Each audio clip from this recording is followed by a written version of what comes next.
South Africa's government has reached an interim pay deal with unions representing a majority of civil servants, averting the threat of an imminent strike. The parties to the agreement signed on Monday include the South African Democratic Teachers Union, the National Professional Teachers Organization of South Africa, the Health and Other Services Personnel Trade Union of South Africa, and the Ministry of Public Service and Administration. The terms and duration of the deal were not initially specified. Now, the spokesperson for the Public Service and Administration Minister said there are going to be further engagements between the parties and the interim accord will apply until a new one is finalized. The government needs to curb spending on civil servant wages to meet its expenditure ceiling and deficit reduction targets, but has encountered opposition from politically influential labor groups representing 1.3 million state workers. Finance Minister Tito Mboweni has vowed that any raises must be accommodated within the current fiscal framework, and other expenditure will have to be cut should a planned pay freeze fail to materialize. Now, Claude Nyker, the spokesperson for the Public Servants Association, said the interim accord, which provides for 1.5% raises and a cash gratuity for civil servants, is a stopgap measure because negotiations failed to deliver a binding agreement. The Public Servants Association represents more than 230,000 state workers. The increases and gratuity will be backdated until the start of the fiscal year on April the 1st. The feasibility and effect of South Africa and the unions agreeing a new wage is our focus today. I'm Tolulokwe Adileru Balogun. Welcome. This is Business Edge.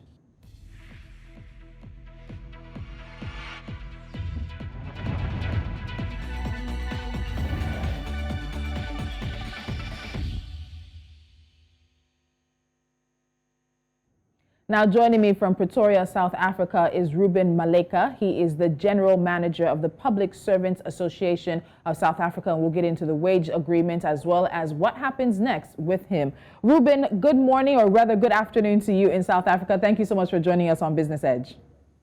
Good morning, and good morning to the viewers.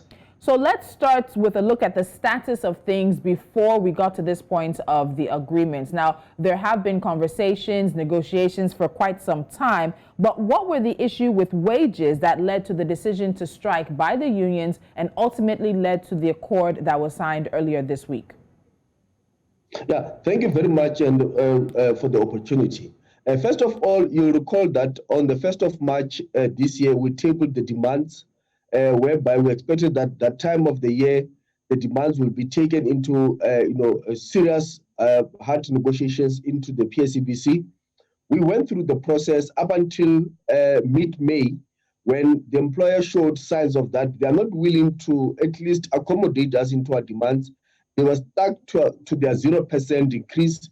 And as the PSA at the time, we felt that time is moving and the employer seems not to be serious. We did declare a dispute on the 11th of May, went into a conciliation process on the 3rd of June, up until we received a certificate of non-resolution on the 11th of June, which gave rise to our right to ballot members for a strike. We balloted members for a strike. Members responded to say that, indeed, it's time that we take to the streets and make sure that we get what we want. And as we are preparing for a strike, the Minister for Public Service Administration requested that we come back to the PSEBC on the 6th of July, where they've made an offer of 1.5 pay progression to all employees, plus 1,000 rand offer as a gratuity to all employees that falls within the bargaining range of the PSEBC. And with that particular offer, we felt that it's important that we go back and seek mandates of members so that we can hear exactly what is their feeling about the offer. Okay, so I know there are a number of unions that are involved in this discussion. So while the PSA that you represent, as well as the South African Democratic Teachers Union, which also represents about 21% of the workforce, have accepted the offer, we're hearing that COSATU affiliates, Nahawu and Pop Crew have rejected. Now, I know that the unions have tried to meet to present a united front, but what's been the point of divergence right now, particularly with this new accord? Yeah, obviously, as I've indicated, that when the offer was tabled, the unions had to choose between going to the members to seek mandates And from our side, as PSA, we went back to our members. Our members indicated that under the extreme conditions that we find in the economy, they are willing to accept what has been tabled, precisely also for the fact that there are two conditions. One is that in order for us to pursue what we are not happy about, which is 1.5% and 1,000 Rand gratuity monthly, would have resulted in us in going into a strike action. However, we know now that we are in a COVID situation. The COVID regulations does not allow us to go on strike, does not allow us to have any kind of gathering. And the fact that any kind of gathering is going to be a super spreader of COVID, then the members indicated that no, we rather not take that risk. And the other factor that recently came is the fact that, as you will be aware, there were unrest in two of our provinces, which is KZN and Gauteng, which obviously we feared that should we go on strike, there's likelihood that we might find that some of the intruders, the crooks, might hijack our strike for that for the ulterior purpose, and we find our strike not being achieving what is intended for. Therefore, our members said that, look, this is an interim offer that we can live with. Let's take it, and obviously, whatever demands that are still remaining, we need to go back and negotiate during the course of September, October. Okay, all right. So those are the decisions that the PSA has looked, or rather the factors that the PSA has looked at in terms of making its decision to accept the deal. So one of the aspects of this interim offer is an increase of just 1.5%. In terms of where South Africa is right now, of course, taking into cognizance the COVID pandemic, taking into cognizance the high rate of unemployment as well, is that 1% sufficient for your members of your association? What are some of the other aspects of this deal that you are just holding on to in the interim as it has been agreed? Yes, of course, this is an interim arrangement. We are not happy about it. Obviously, for the fact that you recall that the past 2 years we have not received any increase. So it is a very meager offer, but our members felt that all those conditions that I've explained would not make it possible for us to pursue our demands. Therefore, we regard this as an interim arrangement. However, all what we know from now on is that we need to go back, we need to go and negotiate a proper settlement on our demands. And our members are saying that, look, for 2 years suffering, we can no longer afford just to sit around without something coming into our pocket. And therefore, this cash gratuity of 1,000 Rand would really make a difference. And we know for the fact that even the economy, due to COVID, due to unrest, has suffered. We need to take our stance that if the president, as he indicated last week on Sunday at the family meeting, he said that the economy is starting to recover, we have actually received more of more revenue in terms of collection. Therefore, all those kind of things that include increasing revenue collection gives us hope that when we go back to the negotiation table, the employer should understand our plight as workers, that we need at least a living wage. So that's something that can take our members to be in a position to afford commodities, because most of members right now are not able to afford basic commodities. Okay, so you did mention the stipend of 1,695 Rand that's to be backdated to April the 1st. We also know this is an interim deal. So let's talk about how long this is expected to last. How will that stipend also be implemented? You had mentioned, I believe, October, September in terms of the negotiating table. So what are your expectations in terms of the duration of this particular interim deal, how it's going to be implemented, and how long it will last? Yes, this particular deal of cash gratuity is indefinite. It's indefinite in the sense that the provision says until such time that we find permanent solution to our demands, the employer would continue paying 1,000 Rand after tax to each and every employee. And we expect that this particular 1,000 Rand is going to be backdated from the 1st of April, which means that as we speak right now, the employer must start implementing, looking that each and every employee will receive 1,000 Rand backdated from April 2021. So it's interesting because when you look at the economic state of South Africa, you have to ask yourself, as I think some are doing, can South Africa right now afford this? And I know this is a question the unions really don't like to hear. The country is still facing the effects of a recession in a recession. Economic growth has slowed down. There's also the effects, not widespread, but as we said earlier, in the two provinces that faced the unrest after Jacob Zuma turned himself in. Do you think, are you concerned? Is it your worry whether or not the state, that is South Africa, can afford this indefinitely? Look, we are very much aware of the economic state of our country. And that's why where we are saying is that for economy also to kickstart, to start moving, you need consumers who are able to play a role in the economic situation. If you've got 1.3 million public servants who are able to make economic trade, then also the economy would not be able to be resuscitated. That's why it's important that public servants have the ability to do trading. They're able to play a role in the economy. If one day you would find that the 1.3 million public servants are not in any space where they can visit a restaurant, they can go to the malls and trade as part of the normal lives, then we are going to have no economy in this country. And also the revenue connection in terms of VAT, in terms of pay as you earn would also stall, and that is not the situation that the country wants to find themselves. It's called austerity measures. You cannot apply austerity measures to an extent that you're also going to have a situation that the citizens or the workforce in the country are not able to even play a role in the economy. Therefore, as part of ensuring that we balance between not damaging the economy, there must be a way of government ensuring that public servants are put in a situation where they can afford.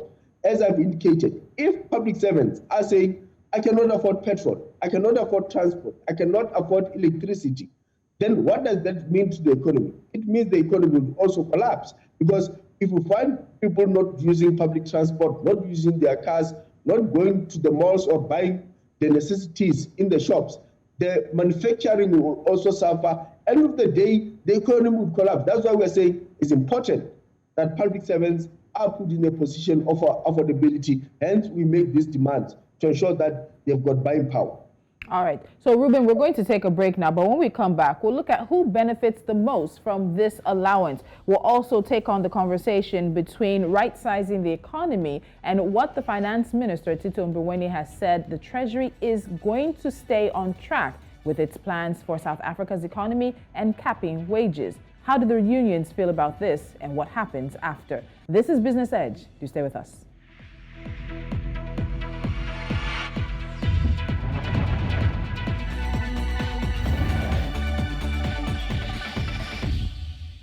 Now, still with me on Business Edge is Ruben Maleka. He's the general manager at the Public Servants Association of South Africa, and his union, as well as a number of others, have agreed a new wage deal, an interim wage deal with South Africa's government. So, Ruben, let me ask you this. You've talked about how your members will benefit from this and how the economy itself will benefit from individuals having more cash, more rand in their pockets. But overall, who do you think benefits the most from this agreement, from the 1.5% increase, from the 1,000 rand after tax also? Who benefits the most?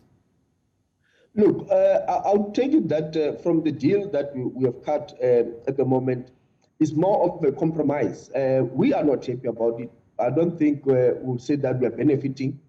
And also arising from the fact that the Minister of Finance, Tito Mboweni, has initially been going around even telling rating agencies that he's going to stick to 0% for a period of 3 years. I'm sure he's also feeling the pain now that he has to fork out 18 billion rand for this current deal. So in a nutshell, one can say that it's part of negotiations, it's part of give and take. No one can actually smile at the moment to say that I've got a deal. It's a question of saying that we managed to get something for the members. Obviously, we are pleased for the fact that government also, through negotiations, we have managed to persuade them that you cannot leave workers at 0% under circumstances. And obviously, government also had to go and look for the required funds to fund this particular offer. And I'm sure that is one of those lessons that government must learn, that, as a country, because I must tell you that, our government does not necessarily mean they cannot afford this 18 billion. The issue that we are sitting with, which is a big challenge, is how the fiscals are being managed. Because right now, as we speak, the Auditor General has indicated that municipalities alone in the country cannot account for 48 billion rand, that they cannot account for. So if fiscals are managed appropriately by government and the state, would not have a situation of saying 18 billion cannot be found. If 48 billion can be lost and nobody knows how that was lost. So we have money. The question is that how is our fiscals being managed?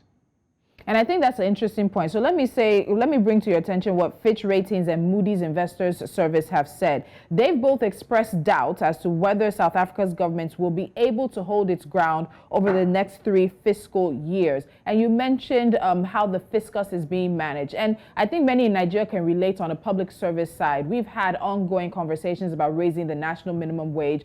Governments will agree, but when it comes to implementation, that's where it falls apart. So you've reached an agreement now. So I have to ask you, as representing the PSA, while you agree and believe that government can finance it, we know the issues with Eskom as it is, we know the issues with South Africa Airlines as well, Mango Airlines, many state-owned utilities in terms of how they've been managed and corruption in the South African system. Do you trust, now not whether the government can, but do you trust that the government will hold to its side of the deal in regards to the agreement that was reached? Yes, of course, this particular deal is a short deal, is a short-term deal, is a one-year agreement. We believe that government will honor it. I must remind you that there was a deal in 2018 that we are still going to the Constitutional Court on the 24th of August, which the employer failed to implement because at the end, they came with all reasons that the agreement is invalid, although they've managed to implement it for 2 years. The other reason is that they cannot afford it. It requires billions of rands that they don't have. But I must state that if government cannot show how they manage the fiscus, then it cannot necessarily be the problem of the workers. All what needs to be done, and as we speak right now, you know about the State Capture Commission. The question is that if you've got a State Capture Commission, you bring people that you suspect that they've played a role in looting of the state coffers. The question is that how many of those have appeared in court or have been pursued by authorities to recover the money lost? Because the one thing that needs to be happening in our country is that people that looted money or stole money must be pursued so that the money can be recovered. Because the public money cannot easily be looted and people continue to enjoy the benefit of looting while we are also playing the game of saying that we are poor as a state and we cannot afford certain commodities or certain services because there is no money. Money is there, needs to be managed, needs to be recouped, needs to be followed so that it becomes a lesson that every person who sees himself benefiting somehow by means of looting, by means of any means that is illegal, that person must know that at the end of the day, there must be consequence. And consequence is happening when people know that I'll be pursued, the money will be recouped, I'll remain who I am because I made the state to suffer. So those are kind of things that we are, as unions, being saying that, look, you can't plead poverty, but your conduct as government does not show that indeed you're having a situation. Because we are in the midst of negotiations. You hear that so much billions have been unaccounted for. Yes. Then ask yourself, but if money is being lost, who is being held accountable? All right, so Ruben, we'll be wrapping up, but I want to ask, as you've stated, this is an interim deal. The negotiations are ongoing. When should the first set of workers receive that 1,000 rand? When this is almost the end of July, so we're assuming it's kicking off maybe this month or next. So let us know, what are the timelines involved in this? What next happens when it comes to negotiations between the South African government and the unions as well? The offer should kick in at any time from now. We have been told that they'll formally inform us today, before close of business today, just to tell us that when are they going to backdate the payment so that they restore the power of public servants in terms of being able to afford. We are waiting for that pronouncement. But obviously, we know that come during the course of August, that payment is going to be effected, and workers will actually get their money backdated. And at the same time, we will also start preparing to go back to the negotiating table during the course of September to find a solution to our demands. We know that we have not finalized, very critical conditions. One of it, this is money that they get in the pocket. But here, we've got two critical demands. One is housing allowance. In our country, majority of our public servants do not have houses. They cannot afford houses.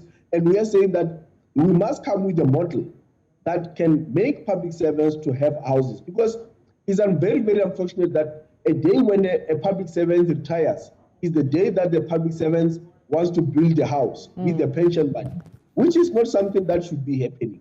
A person should have a decent house while employed, be able to pay off if there's a bond. We want those kind of conditions.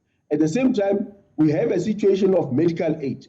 Majority of public servants do not afford medical aid. And we find majority of them, if they cannot afford medical aid, they end up obviously being part of those that instead of giving space to those who are unemployed at public hospital, they are also in the same queue. So we are saying medical aid, housing should be the priority come September when we go back and negotiate with the employer.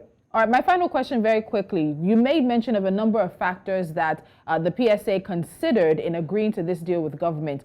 What could happen that would push the PSA to ignore those factors and actually call for a strike? What action on the side of government do you think is capable of pushing you and your members to the streets if negotiations are not going the way they should?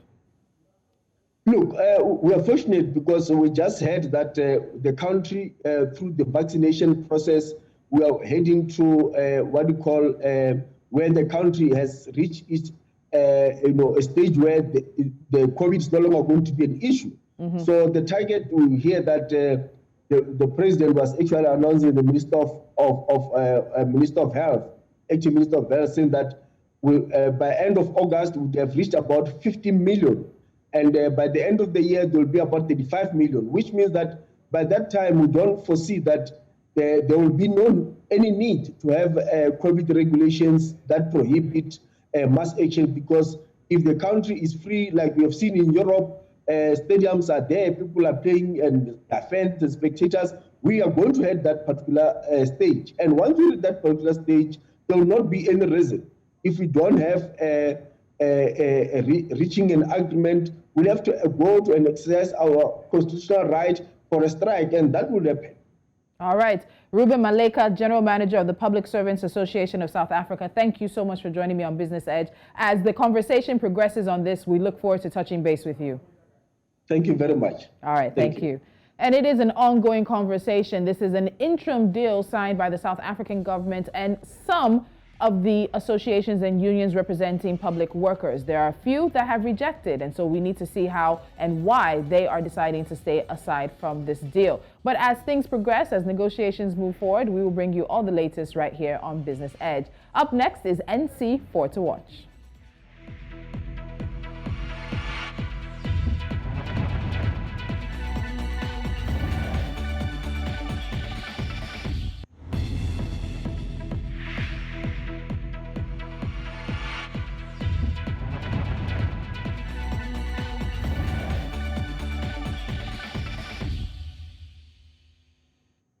And these are some stories we're keeping our eyes on. And first on the list keeps us in South Africa, where the port of Durban in KwaZulu-Natal is running short of space to store containers and plug points to keep containers cool, which will result in massive food wastage if not resolved urgently. According to a statement by the South African Meat Processors Association and the South African Association of Meat Importers and Exporters, there are currently 290 temperature-controlled reefer containers that require an urgent cold storage remedy, with more containers en route from international markets set to offload at the Durban port. The International Monetary Fund has announced that its board had approved a 3-year financing deal for Cameroon worth $689.5 million to help the country's economic effects and help it mitigate the results of the COVID-19 pandemic, and also to support promised reforms. The international lender also said the arrangement allows for the immediate disbursement of the equivalent of $177.2 million for budget support. Moving to the eastern parts of the continent, assets held by Kenyan mutual funds have grown to a record 111 billion Kenyan shillings in the first quarter of the year from 76.3 billion. Now, this comes from the CMA Quarterly Statistical Bulletin. 15 out of the 19 registered unit trust schemes booked growth in assets in the first quarter. And finally, the Central Bank of Nigeria has announced that it will commence the immediate reimbursement of capital deposits and licensing fees to Bureau de Change promoters with pending license applications. The CBN, at the end of its July MPC meeting, announced that it will no longer sell Forex to Bureau de Change and will no longer grant licenses to new entrants into the business. And that's it on this edition of Business Edge, which wraps up a week of business and economic financial conversations from here on the continent. Don't forget to join us Monday, 11 a.m. West African time, where we bring you the latest happening with business, economy, finance, and so many other opportunities, entrepreneurship right here on the continent. I'm Tolulokwe Adileru Balogun. Do have a pleasant weekend.